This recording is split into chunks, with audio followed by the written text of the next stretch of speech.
Salut à tous Sutsuki, on se retrouve aujourd'hui pour une update. On va parler de plusieurs sujets, mais le sujet principal c'est évidemment celui qui est noté dans le titre. On va beaucoup parler de l'Ethereum 2.0 parce que d'après quelques sources, l'Ethereum 2.0 arriverait très rapidement. Juste avant de débuter, comme d'habitude, en description tu peux retrouver plusieurs liens affiliés qui sont autant avantageux pour toi que pour moi, comme par exemple en utilisant le lien Nexo, alors tu vas gagner 25 $ en déposant seulement 100 $. Alors du coup, pour commencer, on a la capitalisation boursière cryptographique totale qui est à un stade de 1 170 milliards d'euros, ce qui équivaut à une baisse de 1,58% ces dernières 24 heures. Et le volume global du marché est en hausse, avec un pourcentage de 9,49%, ce qui est un pourcentage assez élevé depuis ces dernières semaines. Après, dans le Crypto Fear Grid, pour le moment, on est situé dans l'extrême fear. Donc là, on commence à accumuler plusieurs mois où on est dans l'extrême fear. C'est pas quelque chose qui arrive fréquemment depuis ces dernières années dans la crypto. Et personnellement, je trouve que c'est assez normal qu'on soit dans un extrême fear depuis un certain temps, parce qu'on est en plein dans une période où il y a énormément de remises en question pour beaucoup de monde concernant leur portefeuille. Donc forcément, l'indice de la peur, il est très faible. Il y a 2 semaines, on était à 8 en extrême fear, donc la semaine passée, et hier, on était aussi en extrême fear, donc on était à 10 points. Et aujourd'hui, donc on est à 12 points, donc on peut voir que petit à petit, depuis la semaine passée, ça commence à augmenter petit à petit. Alors ça pourrait être une bonne nouvelle, mais quand on voit qu'il y a un mois, on était à 24, et qu'ensuite, la semaine suivante, on est tombé à 8, alors on pourrait se dire qu'on va continuer de stagner aux alentours de 8, 12, 14, etc. Donc on va probablement rester encore cette semaine, jusqu'à la fin de cette semaine, en dessous de 20, mais tant que ça augmente petit à petit sur le long terme, c'est parfait.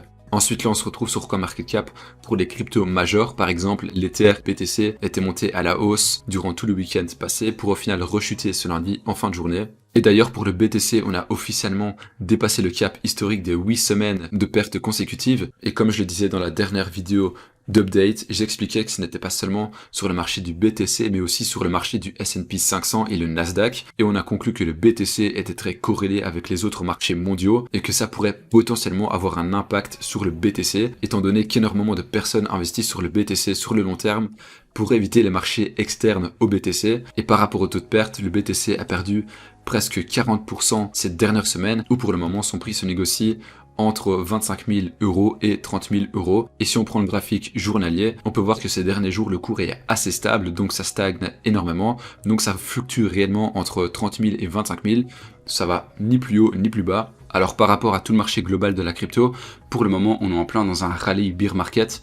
Donc si tu sais pas ce que c'est, je te mets la définition à l'écran. Donc en fait, un rallye bear market, c'est quand il y a un sentiment de fin de survente, donc c'est-à-dire un sentiment de fin de chute, alors les investisseurs vont avoir tendance à acheter en pensant que la baisse elle est terminée. Mais dans le cas d'un rallye, le marché va continuer de baisser et les investisseurs qui ont acheté en ayant le sentiment que la chute soit terminée, alors ils vont revendre les jetons qu'ils ont achetés au moment du bear market rally, donc c'est-à-dire à la période où ça stagnait un tout petit peu, et c'est exactement la même chose pour le moment sur le Bitcoin. Donc ici depuis ces derniers jours, le cours stagne énormément et il faudrait justement faire attention à justement pas se trouver dans un rallye bear market, parce qu'ici si on regarde le graphique, donc on peut voir qu'il y a la chute depuis plusieurs semaines, depuis plus de 8 semaines, et pour le moment il y a énormément de personnes qui pensent que le cours va absolument remonter, comme quoi c'est obligatoire, mais personne ne connaît l'avenir et peut-être que le cours va continuer de chuter.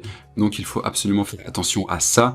Et justement sur Investopedia, on a un article qui montre un exemple avec le Nasdaq en l'an 2000 à l'an 2001, donc en fait sur le graphique tu peux voir que le marché baisse énormément, donc la chute elle a commencé en août 2000 et tu peux voir que le cours n'a pas arrêté de baisser, et ensuite ici justement au bear market rally, le cours a eu tendance à remonter un tout petit peu, et ensuite toutes les personnes qui ont acheté là en pensant que la chute était terminée, alors ils se sont fait avoir parce que le cours a continué de chuter. Et justement quand on zoome un tout petit peu sur l'image, on peut voir qu'il y a eu une énorme chute en moins de 1 jour sur le Nasdaq, parce qu'il y a énormément de personnes qui ont revendu leur position sur le Nasdaq parce qu'ils ont compris que la chute n'était pas du tout terminée, et on peut voir que ça a continué de chuter jusqu'à 13 points et la chute elle avait commencé à 27 points. Et comme je le disais là tout de suite, donc ici on a le cours qui chute depuis 8 semaines, pour l'instant le marché stagne, et c'est vraiment à partir de ce moment-ci qu'il faut faire attention, parce que le marché peut stagner pendant plusieurs jours, voire plusieurs semaines, et ça veut pas dire qu'il va forcément remonter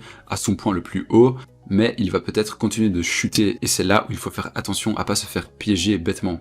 Et si pour le moment il y a énormément de personnes qui ont acheté des BTC, alors si le marché chute, alors la vente des investisseurs qui ont acheté le Bitcoin récemment, alors que ça ne va faire qu'entraîner une chute encore plus lourde de ce qu'on voit depuis 8 semaines consécutives. Alors par rapport au Bear Market Rally, si je peux te donner quelques tips, c'est simplement de ne pas liquider les fonds que tu as sur un token. Le mieux c'est de voir sur le long terme, voire le très très long terme.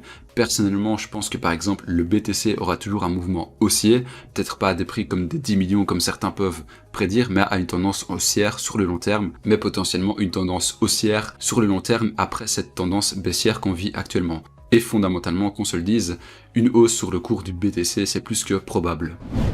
Alors du coup, on peut commencer à parler du sujet qui concerne le titre de la vidéo. Ça concerne la mise à jour au niveau 2 de l'Ethereum 2.0. Cette mise à niveau est prévue depuis beaucoup de temps, mais à chaque fois il y a des dates annoncées et à chaque fois c'est reporté. Mais selon le développeur, la date officielle a été annoncée et ça serait pour août 2022. Mais bon, après vu le nombre de reports de dates, on pourrait se dire que c'est encore une fausse date, mais il pourrait que pour cette fois-ci ce soit vraiment la bonne. Et c'est Vitalik Buterin, donc le cofondateur de l'Ethereum, qui est revenu justement sur cette information lors d'une conférence à Shanghai. Il a affirmé que ce sera en marche pour août, septembre ou octobre 2022. Et le but de cette mise à niveau, c'est de déplacer la bombe de difficulté. Et la bombe de difficulté, c'est un processus intentionnel intégré au code d'Ethereum qui finira par ralentir le réseau.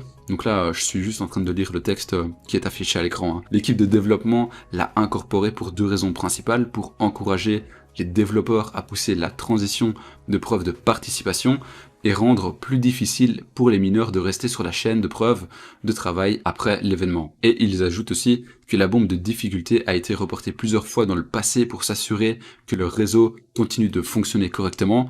L'équipe veut absolument éviter un autre retard cette fois et terminer la mise à niveau avant que la blockchain ne ralentisse.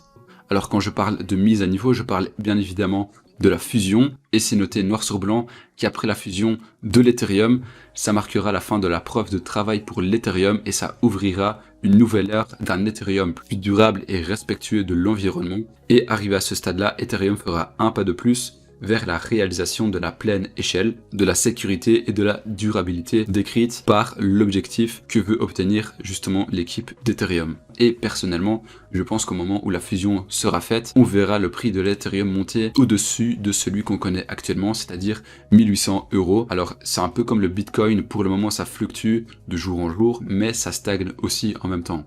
Et du coup, ce qu'on peut faire, c'est jeter un coup d'œil au cours de l'Ethereum. Et ce qu'on va faire, c'est de reprendre son graphique depuis le début. Donc, le début, ça date depuis 2015. Et on peut voir que le point le plus haut, ça a été 4000 €. Et ça montre qu'il y a encore énormément de potentiel pour le jeton Ethereum. Et surtout qu'en plus, il y aura un énorme update dans les prochains mois. Alors, soit c'est en août, soit c'est en septembre, soit c'est en octobre. Et en plus de ça, il faut garder à l'idée qu'Ethereum, c'est la 2e crypto mondiale. Et c'est la crypto majeure dans les projets NFT et la DeFi, même si pour le moment il y a d'autres alternatives comme Solana ou Cardano, mais l'Ethereum ça reste et restera probablement pendant plusieurs années la base de la base pour fonctionner avec les NFT et la DeFi. Et du coup maintenant, vu qu'on vient de citer les NFT, on va un peu parler justement des NFT. OpenSea, qui est le plus grand marché des NFT, va de l'avant et va proposer une nouvelle plateforme pour pouvoir y faire du troc et plein d'autres choses, dont une fonctionnalité de pourboire. Et je vais rapidement lire ce qu'ils ont annoncé sur leur site. Aujourd'hui, nous sommes ravis d'annoncer Seaport, un tout nouveau protocole de marché web 3.0 pour acheter et vendre des NFT en toute sécurité et efficacement. Et bien que nous ayons créé la première itération de Seaport, ce protocole n'est pas seulement pour OpenSea, mais pour tous les constructeurs, créateurs et collectionneurs de NFT. Le contrat intelligent de base est open source ou autres privilèges spéciaux. Et autre chose d'hyper important, il sera possible d'acheter des NFT avec d'autres NFT. Forcément, dans ce cas-là, il va devoir y avoir un accord entre les deux parties, parce que forcément, les deux NFT qui vont s'échanger n'auront pas du tout la même valeur, parce qu'en temps normal, par exemple, un NFT coûte un Ethereum, alors dans ce cas-là, tu vas fournir un Ethereum en échange d'un NFT.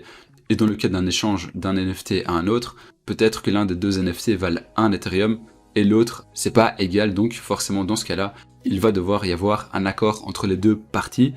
Et l'un des plus grands avantages par rapport à ça, ce sont évidemment la limite des coûts des frais, parce que actuellement pour acheter ou revendre un NFT, le processus c'est de acheter un NFT avec ses ETH, et ça va te coûter énormément de frais. Et ensuite, quand tu veux revendre ton NFT, tu dois revendre ton NFT en échange d'Ethereum, et ça va te coûter des frais. Et en fait, toute cette structure fait en sorte de te faire pomper un maximum de frais, alors qu'en échangeant directement ton NFT contre un autre, alors dans ce cas-là, tu vas limiter les frais le plus possible. Alors c'est la fin de cette update, si tu as aimé la vidéo, n'hésite pas à la liker. On se retrouve dans un prochain update ou dans une autre vidéo quelconque. C'était Utsuki, à très bientôt.